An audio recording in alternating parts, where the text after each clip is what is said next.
여러분 안녕하십니까? 오늘 또 계속해서 구원받은 이후의 삶에 대하여 나누겠습니다.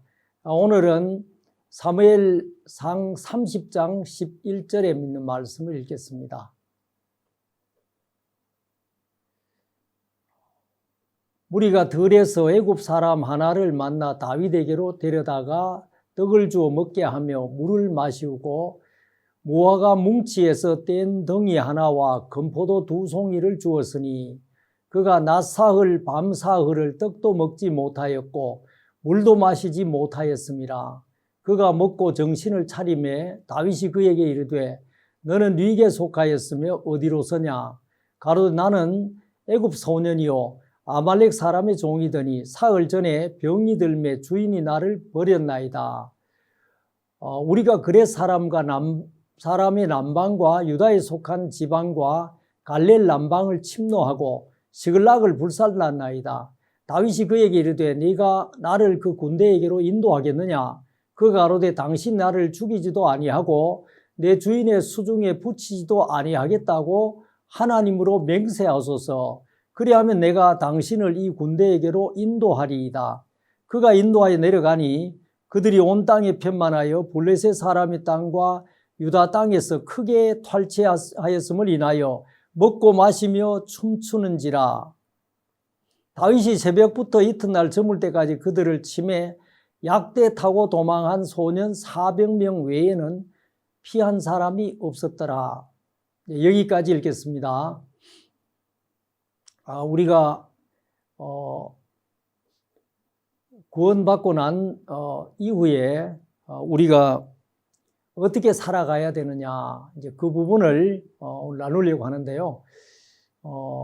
이제 베드로후서 3장 18절에 보면 오직 우리 주 곧 구주 예수 그리스도의 은혜와 그를 아는 지식에서 자라가라.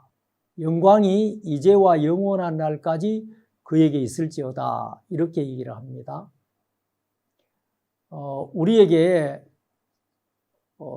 이 그리스도의 은혜와 그를 아는 지식에서 자라가라고 얘기합니다. 우리가 믿음을 가지려고 하면 첫째, 지식이 필요한 겁니다. 그래서 우리가 완전한 지식은 믿음이다. 정확하게 알아버리면 우리가 믿음이 형성이 되지죠. 이 사람에 대해서도 우리가 알아야 믿습니다. 안 보고는 믿을 수 있어요. 근데 모르고는 못 믿습니다. 그래서 성경은 끊임없이 우리에게 먼저 알라고 얘기를 합니다. 알아가라. 어디에? 예수 그리스도의 은혜와 그를 아는 지식에서 자라가라. 그래서 먼저 지식이 있어야 합니다. 믿음이 오기 전에 알아야 되고 또 들어야 되고 들어서 이 사실들을 알 때 우리 마음에 믿음이 형성이 되어지는 겁니다. 그래서 이 지식에서 자라가라. 사람들은 자주 이렇게 얘기합니다. 몰랐다고 하면 되지. 모르고 그랬습니다. 이제 그게 하나님 앞에 통하지 않습니다. 하나님은 무지가 곧 죄라고 얘기합니다. 몰라서 지었다. 세상에서도 모르고 그랬습니다 해도 어느 정도 사람들 사이에는 좀 인정은 되고 참작은 해줄지 몰라도 결정적인 범죄가 나타났을 때는 모르고 했다. 이게 통할 수가 없습니다. 그래서 알아야 한다. 호세아서 6장에도 보면 이제 그런 얘기를 했습니다. 여호와를 알자. 우리가 여호와를 알자. 힘써 여호와를 알자. 그의 나오심은 새벽빛같이 일정하니 비와 같이 땅을 적시는 늦은 비와 같이 우리에게 임하시리라. 여호와를 알자고 얘기합니다. 왜냐하면 그분은 이 새벽빛 같이 일정하다.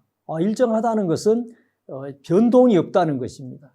이 변치 않는 하나님, 약속. 그래서 이 하나님에 대해서 알면 알수록 우리는 흔들려도 하나님은 이 새벽빛 같이 일정하다는 것입니다. 또 비와 같이 땅을 적시는 늦은 비와 같이 우리에게 임한다고 얘기하십니다.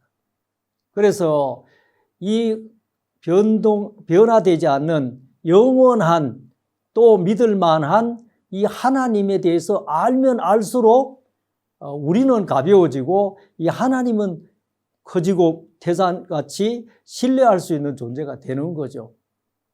근데 이제 사람들은 자기 생각으로 하나님을 이해하고 하나님을 그냥 나와 비슷한 존재로 생각하다가 보니까 이 멸망으로 가는 사람들이 많습니다. 또 예수를 믿는다고 하지만 실제로 하나님에 대해서 정확하게 그 말씀을 근거로 지식에서 알아가지 않았기 때문에 당하는 일들이 참 많다는 것이죠. 우리 오늘 읽은 이 말씀은 이 다윗이 사울에게 쫓겨서 블레셋 나라에 이 피해 갔던 때의 얘기입니다. 그러다가 자기가 그 근거로 삼고 있었던 시글락이라는 성이 아말렉에 의해서 다 그 침입을 당해서 이 불태워져 버렸습니다. 자식과 아이들, 그 다음에 그 가족 전부 다 이제 잡혀서 가버린 뒤에 다윗도 굉장히 어려웠습니다. 아마 그의 일생일대의 그 어려움 중에 하나라고 생각이 되는데 울 기력이 없을 정도로 울었고 절망했는데 하나님을 의지해서 그 마음이 이제 견고해졌다고 했습니다. 그때 하나님에게 물었습니다. 우리가 쫓아가면 미치겠습니까? 따라잡겠습니까? 근데 하나님이 그래 가라. 정령 미치고 도로 찾는다. 약속을 하나 해줬습니다. 그래서 다윗은 이 하나님에 대해서 알고 있는 사람입니다. 그 어려운 환경에서, 절망스러운 환경에서 이 보이는 형편 따라 포기하거나 자포자기해도 되는데 그렇게 하지 않고 하나님에게 물었습니다. 하나님에 대한 지식이 있다는 거죠. 이 주님에게 나가면 하나님이 인도해 주시겠다는 이 믿음이 생겨 있었는데 그 믿음은 하나님에 대한 지식이 있었기 때문입니다. 그래서 하나님은 지혜가 부족해서 물었을 때 책망하지 않는다고 하셨거든요. 하나님 앞에 지식을 갖고 있기 때문에 그는 그 어려운 위치에서도 물었고 또 그 하나님의 하신 대답을 굳게 믿고 지금 시글락을 떠나서 이제 그 아말렉이 있는 그곳으로 진격을 해 나가는 겁니다. 이제 출발해 가는데 중간에 이제 길에서 뭐 이상한 물체가 있어서 보니까 사람이었습니다. 기절을 한 상태였습니다. 그래서 흔들고 겨우 물을 먹이고 해 보니까 이제 깨어납니다. 먹을 것도 이제 먹이고.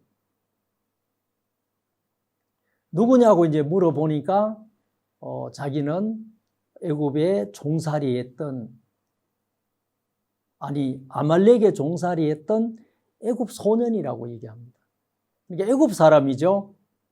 이집트 사람인데 이 아말렉에 종살이를 했다고 얘기합니다. 그런데 3일 전에 자기가 병이 드니까 주인이 귀찮은 존재를 해서 들판에 그냥 버리고 가버렸습니다. 여러분, 이제 우리가 뭔가 느낄 수 있죠. 참 비정한 어떤 주인이었구나. 아말렉이라는 존재가. 이 아말렉은 성경에서도 그 육에 대한 또 비유로도 자주 씁니다. 그런데 이 아말렉 족속이 이 애굽 소년을 그냥 버렸는데 다윗은 지금 바쁜데 지금 아내, 아이, 그 부하의 가족들까지 전부 다 잡혀간 상태이기 때문에 지금 이럴 여유가 없습니다. 빨리 가서 그 사람들을 찾아와야 되는 그런 시기인데 다윗이 그 사람에게 물을 먹이고 떡을 먹이고 또 살려내는 일을 하는 걸 봅니다. 그래서 우리가 여기서 이 다윗을 보면 여러분 누가 느껴집니까? 꺼져가는 등불도 끄지 아니하시고 또 상한 갈대도 꺾지 않는 하나님이다, 않는 분이다 하고 얘기하셨는데 꼭 그런 마음이 들어집니다. 그래서 살렸습니다. 그리고 묻습니다. 너 누구야? 그래서 저는 아말렉에 종되었던 애굽 소년입니다. 제가 이 유다 남방도 공격하고 이 지역을 공격을 많이 했었습니다. 이제 그런 부분들에 대한 얘기를 쭉 얘기를 해줬습니다. 근데 듣고 보면 이 다윗에게는 진짜 원수죠. 유다에 속한 지방 갈멜 남방 침노하고 또 시글락을 불태웠다고 얘기합니다. 정말 이리 오너라 해서 그냥 한 칼에 날려도 되는 존재죠. 근데 다윗이 뭐 그런 데 대해서 전혀 감정 표현을 안 합니다. 그에게 묻습니다. 네가 나를 그 군대에게로 인도할 수 있겠느냐? 그 소년이 당신이 나를 죽이지도 아니하고 내 주인의 수중에 붙이지도 아니하겠다고 하나님으로 맹세하소서. 그리하면 내가 당신을 이 군대에게로 인도하겠습니다. 이 소년의 말에서 우리가 느낄 수 있는 게 있습니다. 이 아말렉이라는 세계에 대해서 이제 정남이가 떨어졌다는 얘기입니다.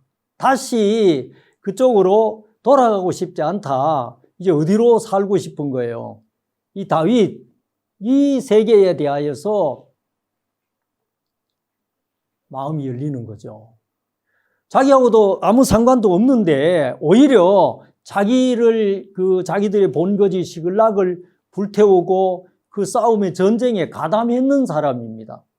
죄가 크죠, 다윗을 보면. 그런 이 소년에게 다윗이 전혀 왜 그래서 내가 너희들 때문에 우리 가족 다 잃어버려서 그 감정 동원하면 살아날 수 없는 존재인데 다윗은 그를 받아줍니다. 그리고 가이드로 삼으려고 하는 겁니다. 그래서 나 살려주고 그 다음에 아말렉에 안 돌려보내면 제가 그 일 다 하겠습니다. 당연하죠. 그래서 그 가이드가 돼서 가서 전쟁을 하면서 다윗이 대승을 거두었습니다. 노략물 다 찾아오고 가족, 아이들 다 찾아왔습니다. 이제 그 전쟁에 대한 얘기를 우리가 읽었습니다. 자, 이걸 보면 이 애굽 소년이 뭘 했느냐는 거예요.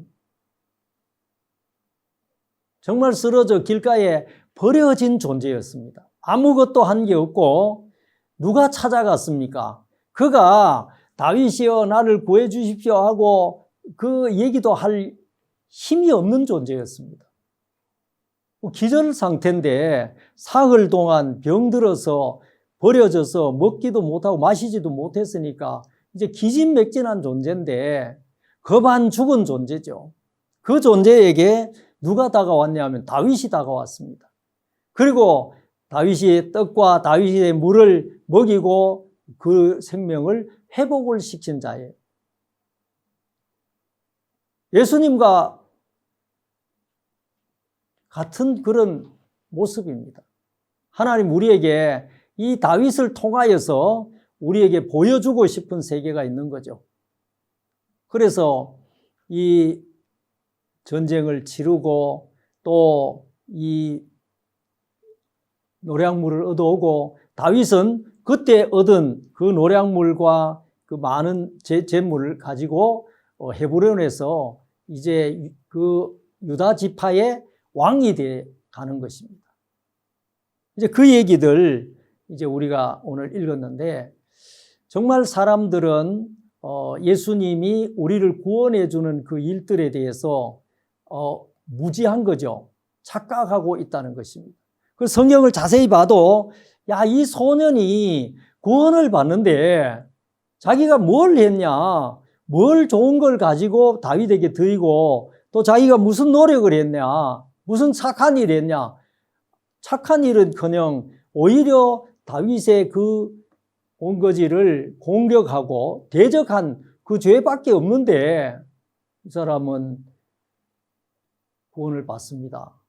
그리고 이제 아말렉에 속했던 그 비정하고 자기에게 정말 유익하면 달면 삼키고 쓰면 뱉어버리는 아주 그 비정한 세계에 대해서 거기서 떠나서 이제 이 은혜의 세계, 다윗 같은 이해 타산도 없는데도 은혜를 베풀어서 살려주는 그 세계로 이제 넘어온 거죠. 이제 우리가 구원받은 게 꼭 이렇습니다. 그래서 이 소년이 지금 무슨 다윗을 위하여 무슨 일을 한다는 생각을 하겠느냐는 거예요. 다윗을 위하여 일하는 게 아니고 정말 자기가 다윗에게 받은 게 너무 많은 거예요. 생명을 받았잖아요. 그리고 진짜 든든한 반석 같은 그 세계에 들어와 버렸기 때문에 받은 게 많아서 그 받은 걸 가지고 지금 앞서서 이제 달려가는 거고 아마 가서 전쟁을 했는데 36시간 정도 돼요. 아침부터 그 다음날 저녁까지 계산해 보면 그 시간 동안에 이 소년이 뭘 했겠습니까? 난 가이드니까 가이드만 하면 돼. 알아서 하세요. 이래 했겠느냐는 거예요. 이 다윗의 마음을 알아버렸습니다. 사랑을 느껴버렸습니다. 그러니까 죽어도 아말렉에 못 가겠다. 나 이제 이 다윗의 세계 안에 살고 싶어. 그러면서 이제 다윗이 그 유다의 이제 왕이 되고 그 다음에 이제 이스라엘 전체 이제 왕으로 이 추대가 되는데 자, 우리는 여기서 이 다윗에 대하여서 공부를 해 보려고 합니다. 그래서 이 소년은 다윗을 만나서 엄청난 은혜를 입었죠. 생명을 얻었습니다. 근데 사무엘하 1장을 보면 그렇지 않은 사람이 나타납니다. 이 사무엘하 1장 1절에서 한번 읽어보겠습니다. 사울의 죽은 후라 다윗이 아말렉 사람을 도륙하고 돌아와서 시글락에서 이틀을 요하더니 제3일에 한 사람이 사울의 진에서 나왔는데 그 옷은 찢어졌고 머리에는 흙이 있더라. 저가 다윗에게 나와 엎드려 절하매 다윗이 저에게 묻되 너는 어디서 왔느냐? 대답하되 이스라엘 진에서 도망하여 왔나이다. 이제 그러니까 다윗이 이제 묻습니다.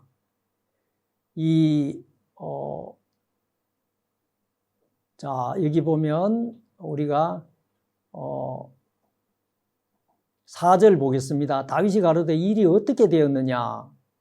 너는 내게 고하라. 저가 대답하되 군사가 전쟁 중에서 도망하기도 하였고 무리 중에 엎드려서 죽은 자도 많았고 사울과 그 아들 요나단도 죽었나이다.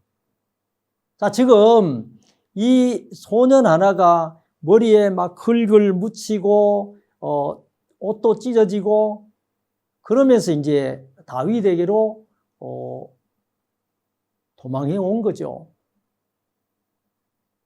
그때 다윗이 묻습니다. 왜냐하면 지금 다윗은 망명 상태였습니다. 이스라엘 밖에 나가서 이제 그 블레셋 지경에서 피해 있는 망명 상태였는데 그 사이에 이 사울이 블레셋하고 전쟁을 벌인 거죠. 거기서 이 사울이 죽었다는 소식을 전하는 한 소년이 있었습니다. 그래서 오늘 읽은 얘기는 그 얘기예요. 이 소년이 이제 달려와서 사울과 요나단이 죽었다는 소식을 지금 전하고 있습니다. 그래서 뭐를 가지고 왔냐면 이제 팔찌를 벗겨서 팔에 있는 고리를 벗겨가지고 다윗에게 이제 가지고 온 거예요. 빈손으로 이제 올 수가 없다. 뭐라도 가지고 다윗에게 와야 하고 또 뭐라도 다윗이 즐거워할 수 있는 소식을 가져야 되겠다 싶어서 그걸 가지고 이제 달려온 것입니다. 근데 이제 결과는 다윗이 그 소년의 얘기를 하나하나 들으면서 이제 결론을 내렸습니다. 정말 다윗이 늘 부담스러운 존재고 다윗을 죽이려는 사울 왕이었습니다. 그 사울 왕이 죽었다는 거예요. 기쁜 소식이잖아요. 근데 다윗이 어떤 자세를 취하고 있습니까? 정말 기뻐하냐? 정반대의 반응이 나와버렸습니다. 이 죽였다고 하니까 이 사람이 사울이 이제 블레셋에게 추격을 당하다가 보니까 이제는 안 되겠다 해서 내가 고통하니까 네가 와서 나를 죽여 달라고 부탁을 했다는 거죠. 그래서 자기가 어차피 죽을 건데 해서 자기가 죽였다. 그리고 면류관과 그 팔찌를 가지고 왔다.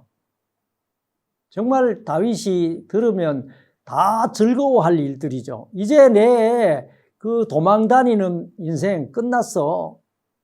정말 내 세계가 왔다고 얘기하고 좋아해야 되는데 다윗이 갑자기 자기 옷을 잡아 찢고 또 함께 있는 사람들도 막 그래 합니다. 그리고 요나단과 사울의 그 여호와의 백성과 이스라엘 족속이 칼의 죽음을 인하여서 저녁 때까지 슬퍼하며 울고 금식하는 거예요. 이 소년이 어떤 마음이 들겠습니까? 희한하다. 이거 아니네. 뭐가 이렇게 돌아가는 거야? 틀림없이 다윗이 좋아하고 상을 내리고 공로가 크다 하고 이제 이래 생각을 하고 왔는데 와보니까 너무 다른 거예요.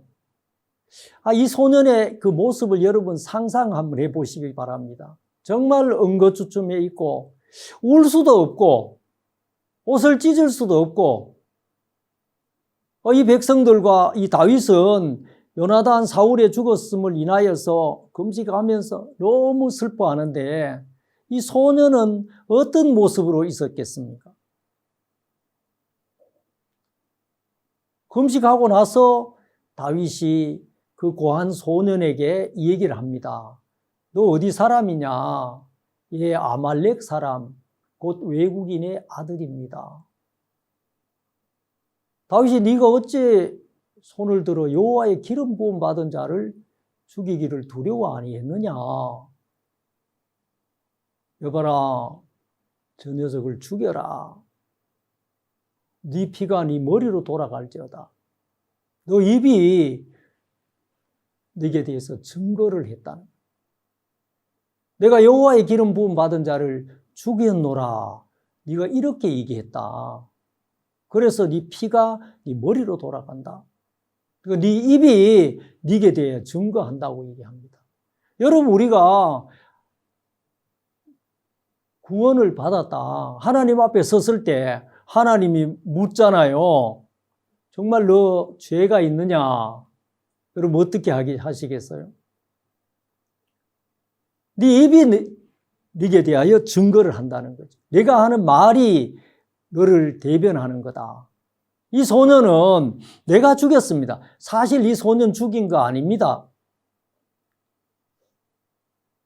유대인이 절대로 이방인, 그 할례받지 아니한 이방인에게 자기 목숨 안 맡기는 거 다윗은 너무 잘 알고 있습니다. 사울이 그렇게 안 할 걸 알고 있는 거죠. 그러니까 이 소년은 지가 죽이지도 않은 일인데, 지가 행하지도 않은 걸 가지고 와서 자기가 죽였다고 하면서 그 죄를 자기가 뒤집어 쓰는 거예요. 여러분, 우리 예수님이 우리 죄를 다 씻어서 실제 우리가 죄가 없는데 모르면요, 무식하면요, 이렇게 된다는 거예요. 죄 없는데 죄가 있다고 하고, 죄 없는데 의인인데 죄인이라고 하고, 다 사해놨는데 계속해서 용서해 달라고 하고, 이 소년이 하는 것과 똑같은 일을 우리도 하는, 사람들이 하는 거예요. 이미 사울은 그렇게 안 한다는 거 다윗이 알고 있거든요. 이 소년이 그냥 와서 내가 다윗에게 속하겠습니다. 사울의 시대 끝났습니다. 지금까지 우리는 살펴봤는데 보니까 사울이 왕인 줄 알았는데 이제 사울은 끝났고, 내가 보니까 당신의 시대가 왔습니다. 그냥 와야 되는 겁니다. 아무것도 없어도 됩니다. 그런데 이 소년의 마음 속에 이게 이제 꽉 채워져 있다는 거죠. 정말 예수님이 우리 죄를 다 씻어 놓았는데, 그러면 그거 받고 그대로 나가면 되는데, 이 소년처럼 사람들이 예수를 믿으면서도 자기는 죄가 있다. 예수님이 2000년 다 씻어 놓은 죄를, 그래서 예수님이 저희 죄를 저희에게 돌리지 마시옵소서 했잖아요. 그러면 이 세상에 있는 모든 인간의 모든 죄를 예수님은 저들에게 돌리지 말고 내게 돌려달라고 얘기하잖아요. 십자가에 못 박혀 있으면서도. 그럼 우리가 눈치채야 되는 거죠. 예수님 대해서 알아야 된다는 거예요. 야, 저분은 당신이 다 짊어졌구나. 그 십자가에 강도한 사람은 그 옆에 있으면서 예수님에 대해서 알아버렸습니다. 그래서 자기도 낙원에 간다. 거기서 나를 알아달라고 얘기하잖아요. 예수님도 네가 오늘 나와 함께 낙원에 있으리라 하고 도장을 또 찍어주는 겁니다. 이 사람이 가게 해달라는 얘기가 아니고 예수님에 대해서 알아버리니까 한 강도는 벌써 뭐라고 얘기해요? 그 나라에 가 있는 거예요, 벌써. 예수님도 그래, 네가 내하고 함께 낙원에 있다. 믿음의 얘기들이죠. 예수님을 알면 정확하게 이렇게 나와버리는 겁니다. 그리고 이 소년처럼 정말 자기가 짓지도 않았는데 죄도 없는 죄를 자기가 끌어와서, 왜냐하면 죄가 있다 하면 다윗이, 자기가 죽였다 하면 다윗이 잘 받아줄 것 같고 관직이라도 하나 줄 것 같은 그 생각에서 다윗에게 나온 겁니다. 이 사람을 죽인 게 누구가 죽였어요? 다윗이 죽인 것 같이 보여지지만 아니고 자기의 생각이 그를 죽인 겁니다. 사람들 지금도 많은 사람이 지옥에 가는 이유가, 죄사함을 받지 못한 이유가 어디에 있습니까? 생각 따라가거든요. 생각이 죄라고 했습니다. 예레미야 6장 그 19절에도 이 생각이 죄다 하고 얘기했습니다. 내 말을 들어봐라, 땅이요. 네가 인간이 가지고 있는 그 생각 자체가 죄인데, 이 소년도 자기가 그걸 꾸며 나왔습니다. 여러분 아까 보셨죠? 그 애굽 소년요, 길가에 버려졌던 그 소년은 자기가 한 게 아무것도 없습니다. 그냥 버려졌고 그냥 죽어가는 존재였습니다. 누가 다 해줘 버립니까? 다윗이 100% 쏟아서 자기 물, 자기 떡, 자기 시간, 자기 그 마음 다 거기에 부어줘서 그렇게 복된 위치로 다윗에 속한 삶을 사는 거예요. 근데 우리는 이 두 소년을 보잖아요. 진짜 한 소년은 자기께 다 처리돼 버렸습니다. 버려졌습니다. 아말렉이 버린 존재에 됐습니다.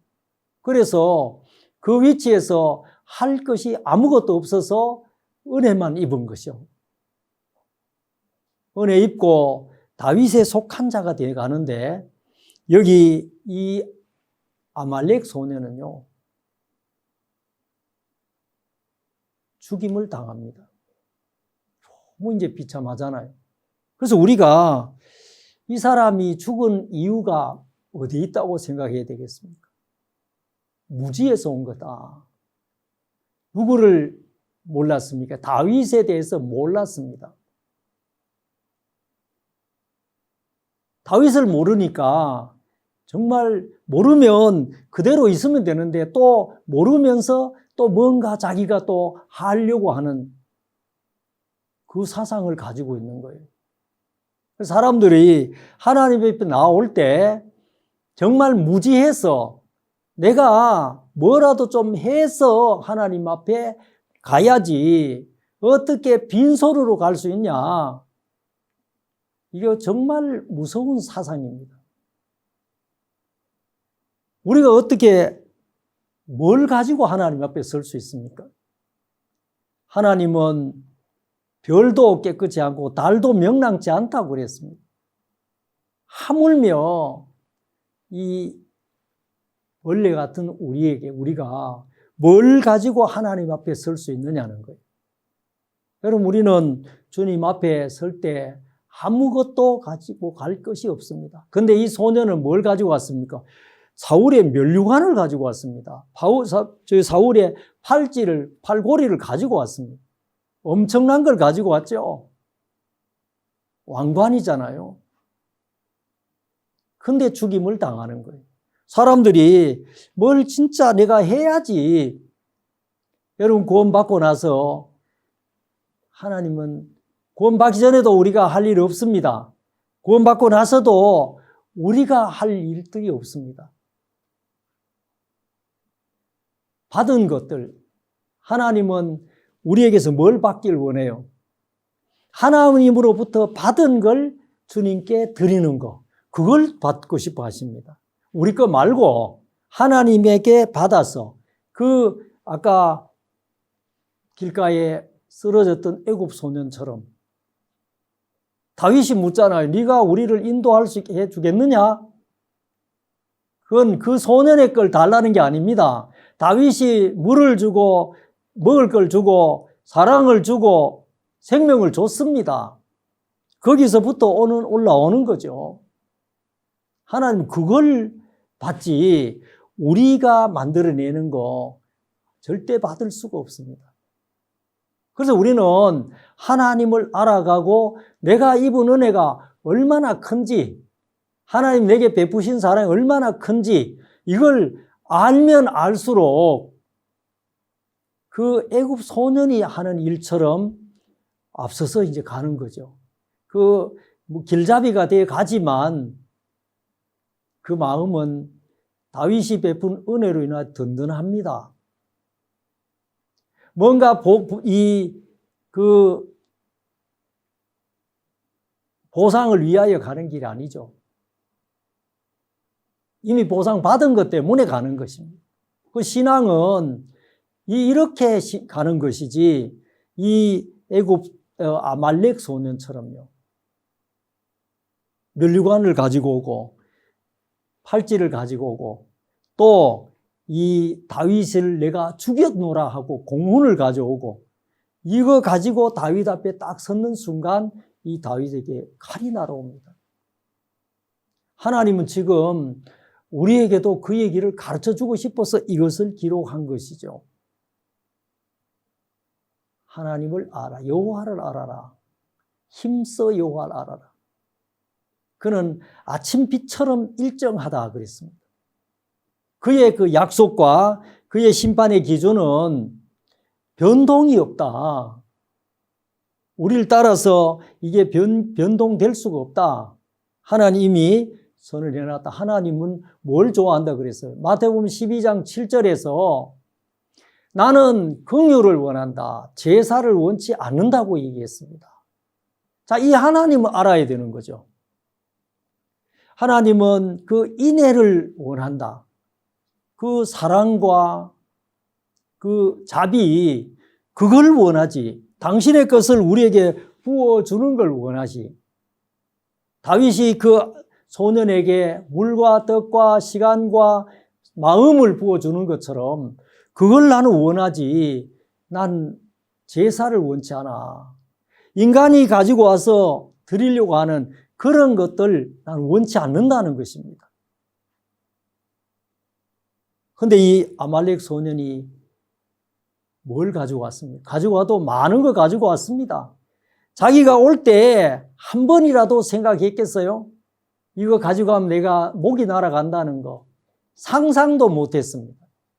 그저 가져가면 이제는 고생 끝났다 생각했을 겁니다. 엄청난 상을 받으려고 생각했습니다. 자, 우리가 신앙이 자기의 어떤 생각을 근거로 하는 신앙은 이렇게 돼버리는 겁니다. 말씀과 생각 속에서 우리가 이 생각의 결과를 알아버리면요, 이제 우리 생각 이거 의지 안 하죠. 진짜 말씀을 배우고 성경을 연구하고 하나님 마음을 배워나가야 된다는 거죠. 알면 알수록 우리가 자유로워지잖아요. 진리를 알지니 진리가 너희를 자유케 하리라 그랬습니다. 요한복음 8장 32절에서 뭘 알아라 그랬어요? 진리를 알아라고 얘기했습니다. 진리가 너희를 자유하게 해준다. 근데 그 진리가 자유하게 해주는데 그 진리가 뭐야? 뭘 진리라고 말해? 그 밑에 보면 뭘 진리라고 했습니까? 아들이 하신 일들, 아들이 우리를 위하여 해놓은 일들을 알아가는 겁니다. 경건치 아니한 자를 의롭다 할 때 그 사이에는 아들이 한 일들이 있습니다. 그 사실을 정확히 알아버리면 난 이미 죄가 없다, 난 거룩하다, 나는 완전하다, 그 사실을 알아버리죠. 그래서 진리라는 것이 다른 게 아니고 아들 되신 예수 그리스도께서 우리를 위하여 행하신 일, 그것만 정확히 알아버리면 뭐가 와요? 자유가 온다는 거죠. 진리를 알지니 진리가 너희를 자유하게 한다. 이 아말렉 소인도 누구를 알아야 했습니까? 다윗을 알아야 했습니다. 다윗이 어떤 마음을 가지고 있는지 다윗에 대해서 알고 나와야 되죠. 알고 뭘 준비를 하든지 해야 되는데, 알았다면 있는 것도 다 내려놓을 겁니다. 자기가 옳다고 생각했던 것, 자기가 보배롭다고 생각했던 것도 다윗에 대해 알면 알수록 진짜 다 내려놓죠. 아무것도 없어서 다윗이 아니면, 다윗의 것 아니고는 아무것도 자랑할 게 없는, 그걸 알아야 됐다는 거죠. 그리고 우리가 주님 주시는 것 말고 우리에게서 나오는 걸 가지고는 절대로 하나님 앞에 설 수가 없는 존재거든요. 이 소년이 그걸 알았다면 이렇게 나왔겠느냐는 거예요. 지금도 수많은 사람들이 이 아말렉 소년처럼 삽니다. 정말 외국인으로 살아가는 거예요. 그래서 다윗 앞에 나왔는데 다윗은 그 소리를 듣고 너무너무 슬퍼하고 옷을 찢고 괴로워합니다. 금식하고요. 온 나라에 선포를 해서 애가를 지어서 부릅니다. 활의 노래라고 합니다. 다윗이 가지고 있는 마음이 누구 마음이죠? 정말 다윗이 자기 마음 같으면 그 사위고 또 자기의 그 군대 장관인 또 어린 다윗을 향하여 늘 질투하고 시간만 하면 죽이려고 하고 따라다니면서 자기의 그 젊은 날을 도망 다니는 시간으로 다 허비하게 만든 이 사울이 죽었습니다. 엎드려 막 웃을 일 아니겠습니까? 근데 다윗이 그 마음을 안 쓰는 거예요. 자기 마음을 안 쓰는 거예요. 누구 마음을 사용합니까? 하나님 마음을 가져와 버리는 거예요. 주님의 여호와의 기름 부음 받은 자야. 자기 어떤 인간적인 감정에서 좋고 안 좋고 이걸 딱 떠나버리고 여호와께서 그에게 기름을 부어서 왕을 삼은 적이 있는 사람이야. 거기다 초점을 다 두고 있습니다. 누구 마음을 품고 있죠? 빌립보서 2장 5절이죠. 너희 안에 이 마음을 품으라. 곧 그리도 예수의 마음이니. 너희 안에 이 마음을 품으라고 그리도 예수의 마음이다. 자, 다윗은 그 예수의 마음을 품었습니다.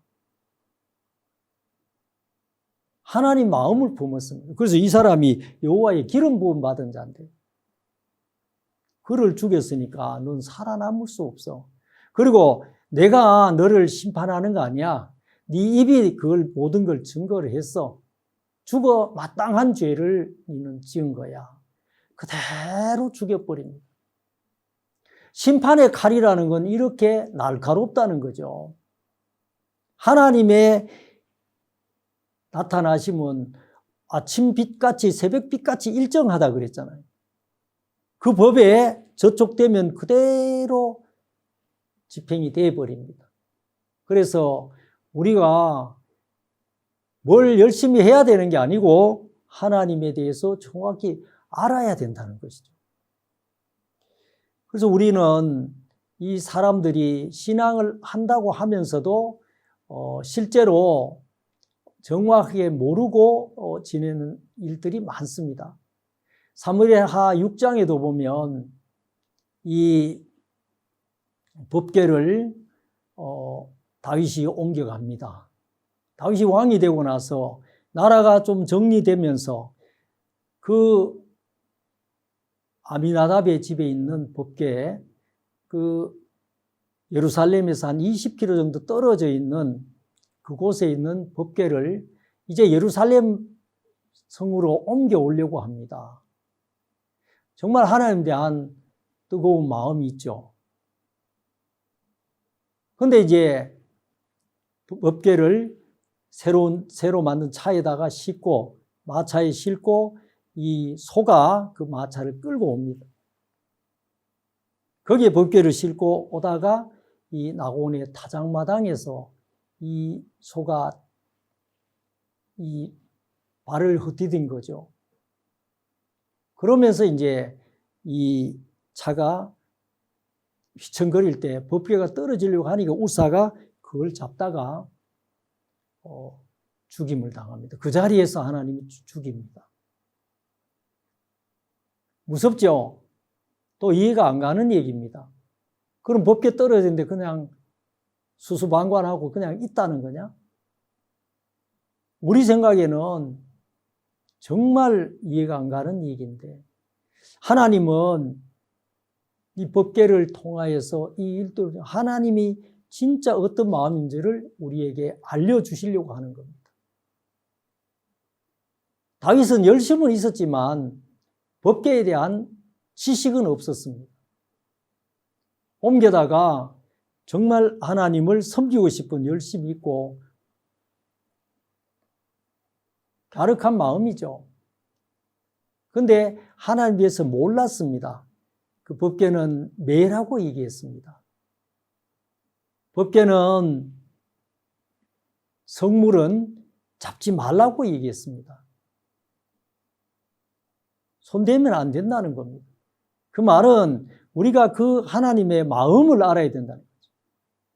이 법궤를 우리가 어떻게 알아야 돼요?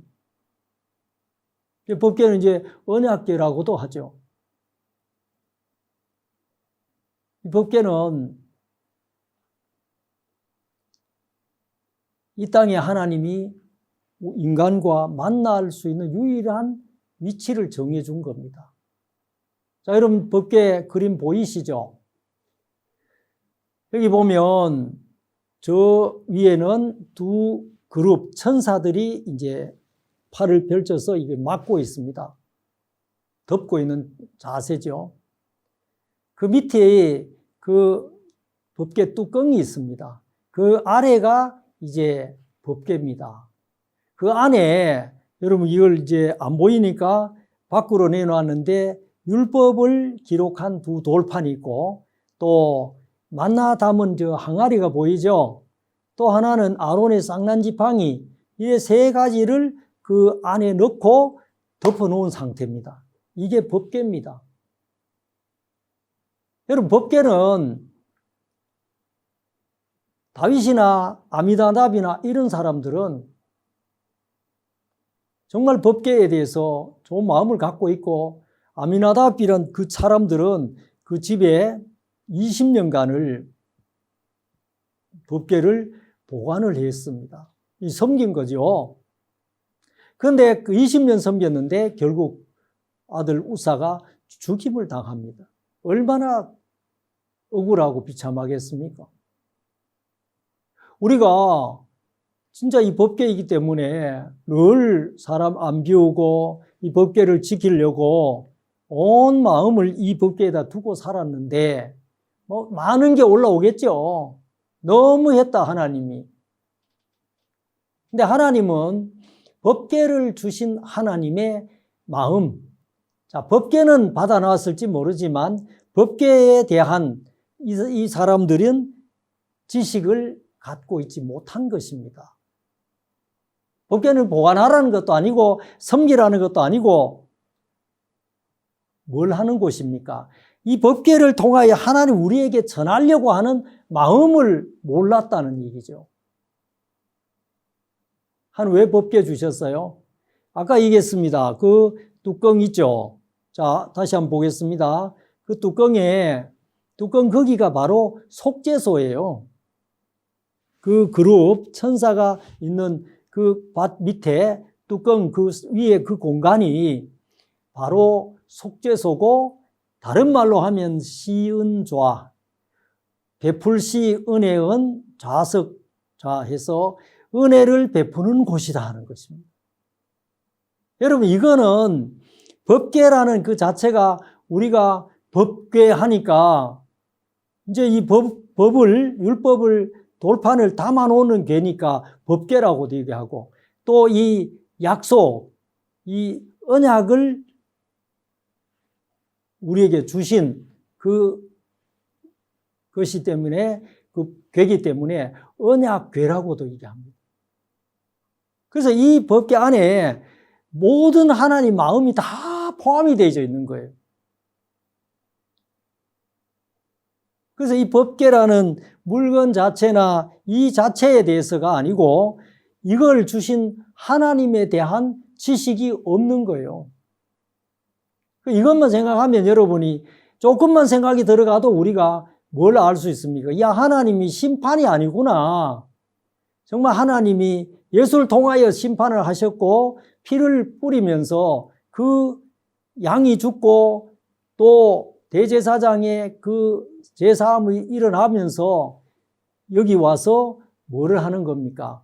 이 이스라엘 백성의 1년 동안 지은 죄가 여기서 사해지는 그 죄의 사함의 비밀이 이곳에 있잖아요. 하나님은 이걸 얘기해 주려고 하잖아요. 대속의 비밀, 그 다음에 피로서 죄를 씻는 거, 그 다음에 하나님은 제사를 원치 아니하고 긍휼을 원하는 하나님.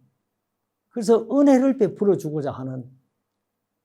그리고 이 율법, 우리가 지킬 수 없는 사망의 법이죠. 이 법에 대해서는 아예 그 안에 가둬버리고 뚜껑을 덮어버리고 그 위에 피를 발라버릴 만큼 철저하게 봉해서 너희들이 그 법으로는 절대로 살 수 없어. 은혜가 아니면 너희들은 살 수 없는 존재야. 하나님은 그 얘기해 주려고 하잖아요. 자, 법궤에 대해서 법궤만 잘 섬기고 잘 움직여야 되는 게 아니고 이 하나님의 마음을 알아야 되는데, 우사는 자기가 잡아야지 합니다. 자기가 뭘 그래도 해야지 하는 그 마음에 대해서 하나님이 경고한 것입니다. 또 짐승에 그 법궤를 실은 것까지도 이미 이들은 하나님의 말씀을 어긴 거죠. 매라고 얘기했죠. 민수기에서요. 그래서 이 모든 부분들이 이들은 잘못돼 버렸습니다. 그래서 다윗도 하나님에 대한 지식이 없어서, 또 우사나 이 암미나답 집안도 하나님에 대한 지식이 없어서 몰라서 무지해서 당하는 일이었습니다. 우리가 잘 알아야 되죠. 이 성경 말씀, 어떤 분은 감옥에 있으면서 이 성경을, 신구약을 다 외운 분도 있더라고요. 대단하죠, 그죠? 정말 감탄할 일인데, 근데 물어보면 아직도 자기는 죄가 있고, 또 내가 감옥에 있는데 어떻게 죄가 없다고 할 수 있냐. 이제 그런 데 빠져 있다는 겁니다. 그래서 성경이 보배로운 건 사실인데, 여러분, 성경이 보배로운 것만이 아니고 그게 진짜 중요한 게 아니라 이 성경 안에 하나님이 우리에게 들려주고 싶은 하나님의 마음이, 하나님에 대한 지식이, 그게 중요하지. 그게 보배로운 거지. 성경 자체를 가지고 이게 한 트럭 있고 한 창고가 있다 해도, 여러분, 그걸 다 외웠다 해도 그 안에 있는 하나님 마음 모르면, 아까 얘기한 이 우사나 또 다윗이 너무 이제 황당했겠죠. 왕으로서 그렇게 당하고, 아까 얘기한 아말렉 소년처럼 이제 그렇게 돼버리는 거죠. 모르니까 그냥 자기가 알고 있는 어떤 상식 가지고, 인간의 생각 가지고 하나님을 섬기려고 했는 사람들의 결과를 성경은 우리에게 보여주시는 거예요. 그래서 성경 안에는 정말 보배로운 것들이 많습니다. 근데 뭘 알아야 되냐 하면, 우리말에 구슬이 서말이라도 꿰어야 보배라 그랬잖아요. 이걸 정확히 하나님의 뜻을 따라서 연결해서 잘 꿰야 이게 팔찌도 되고 이 목걸이도 되고 다 된다는 것이죠. 그래서 하나님 앞에서 우리가 알아야 하는 것들이 있는데, 이 하나님의 마음요, 법궤를 통하여서 그 안에 있는 시은좌, 그래서 은혜를 베풀어 주시는구나. 정말 율법을 지킬 수 없는 우리니까 하나님이 그렇게 해주시면서 우리에 대하여서 알려주고 싶은 거죠. 당신을 알려주고 싶은 것입니다. 그래서 우리가 하나님을 모르고 이 법궤를 잘 모시고 있으면 결국 이 법궤는 우상이 되어버린다는 것입니다. 마태복음 23장 23절에도 화 있을진저 외식하는 서기관들과 바리새인들이여, 너희가 박하와 회향과 근처에 11조를 들이되 율법에 더 중한 바 의와 인과 신은 버렸도다. 그러나 이것도 행하고 저것도 버리지 말아야 할지니라. 11조, 여기 보면 박하, 회향 근처에 11조를 드린다 그랬습니다. 이제 귀한 것들을 하나님께 11조 드리지만 사람들은 이거 드리는 걸로 만족하려고 하는데, 여기서 더 중요한 것이 뭡니까? 하나님이 주신 의와 하나님의 자비인, 그 다음에 믿음, 신, 이건 다 버리고 사는 거예요. 이거에 대해서는 관심이 없는 거예요. 교회는 다닌다 해도 진짜 의롭습니까? 정말 하나님의 긍휼이 당신의 죄를 다 씻었습니까? 정말 당신은 그 죄 사함에 대한 믿음을 갖고 있습니까? 그래서 당당하게 주님 앞에 의롭고 죄가 없다고 할 수 있습니까? 물어보면 그거요, 뭐 그렇게 복잡하게 생각합니까? 그냥 믿으면 되는 거지. 이제 이렇게 얼버무리고 넘어가 버립니다. 하나님은 이런 부분에 대해서 경계를 내리고 있습니다. 사무엘하 4장 9절에도 그 사울의 아들 이스보셋을 죽인 두 사람이 있습니다. 그의 군장이었는데 레갑과 바나라는 사람들입니다. 이 둘도 이 이스보셋을 죽인 거예요. 그래서 자기들은 그 머리를 들고 또 다윗에게 달려옵니다. 그 결과가 어떻게 됐겠습니까? 다윗이 너 아말렉 소년 죽은 그 소식 못 들었어? 그 자리에서 그 둘도 목을 베어버립니다. 여러분, 진짜 사람들이 이렇게 하면 다윗의 원수의 아들 이스보셋 그 머리 잘라가면 100% 상 받을 줄 아는 생각, 그 생각이 다윗에 대해서 무지하게 만들어버립니다. 그리고 그들은 그 일로 인하여 사망을 당하는 것이죠. 그래서 사무엘 하는 다윗의 세계입니다. 사무엘 상은 사울의 세계를 얘기하고 있습니다. 애굽 소년은 아무것도 하지 않았습니다. 쓰러져 있었습니다. 다윗이 찾아왔고 다윗이 그에게 은혜를 입혀줬는데 이제 그 소년은 살아서 다윗을 향하여서 다윗과 함께하는 삶을 삽니다. 그리고 사무엘 하에 다윗의 세계가 열리잖아요. 그 다윗의 세계는 진짜 은혜의 세계고 예수 그리스도의 세계입니다. 그 은혜 안에 있으면서도 아말렉 소년 레갑과 바하나, 이 사람들은 어느 사상을 갖고 있습니까? 다윗의 세계라면 우리가 말하듯이 예수 그리스도의 은혜 안에 이미 들어온 존재입니다. 이미 은혜 시대 안에 살고 있습니다. 그런데 그들은 여전히 이 은혜를 베풀어주는 다윗에 대해서 알려고 하지 않았습니다. 배우려고 하지 않은 것입니다. 그게 죄였습니다. 그래서 자기들의 생각을 따라서 뭔가를 가지고 나가면 다윗이 상급을 주고 좋은 관직을 하나 줄 줄로 착각한 것입니다. 여러분, 우리가 아까 얘기했듯이 알아야 될 게 뭡니까? 이 사람들은 다윗에 대해서 알아야 했습니다. 다윗은 이스보셋의 죽은 그 시제를 잘 매장해주고 또 슬퍼하고, 그게 다윗의 마음입니다. 그 마음에 눈에는 눈, 이에는 이, 이제 이런 인간의 마음을 사용하지 않습니다. 긍휼을 갖고 있고 자비를 갖고 있습니다. 그 다윗을 정확히 알았다면 이 아말렉 소년 레갑, 바하나 이들 그냥 빈손 와서 긍휼을 베풀어 주십시오. 우리는 당신에게 속하고 싶습니다. 그 애굽 소년이 다윗에게 속해서 받은 바 된 사랑을 가지고 그가 다윗의 일에 함께 하면서 정말 다윗의 왕국에서 너무 복되게 살지 않았겠습니까? 우리가 이 사실들을 정확히 알아버리면 우리도 그 애굽 소년처럼 뭘 자기가 자랑할 게 없습니다. 다윗이 베풀어준 은혜 때문에 이렇게 사는 거지. 난 이미 끝난 인생이야. 그날 길가에서 나는 끝이 났어야 됐다. 지금 살아가는 삶은 내가 사는 게 아니고 다윗이 내 마음에 생명을 줬어. 내 삶에 생명을 줘서 살아가는 거야. 그 소년의 삶은 받은 바 된 걸 가지고 이 다윗을 섬기고 살아가는 것입니다. 우리의 삶도 하나님에게 받은 바 된 은혜를 주님 앞에 가지고 나가는 거지. 내 걸 가지고 나가면 아말렉 소년같이 된다는 거죠. 그래서 우리를 하나님 이렇게 은혜를 베풀어 주셨습니다. 오늘 여기까지 하겠습니다. 감사합니다.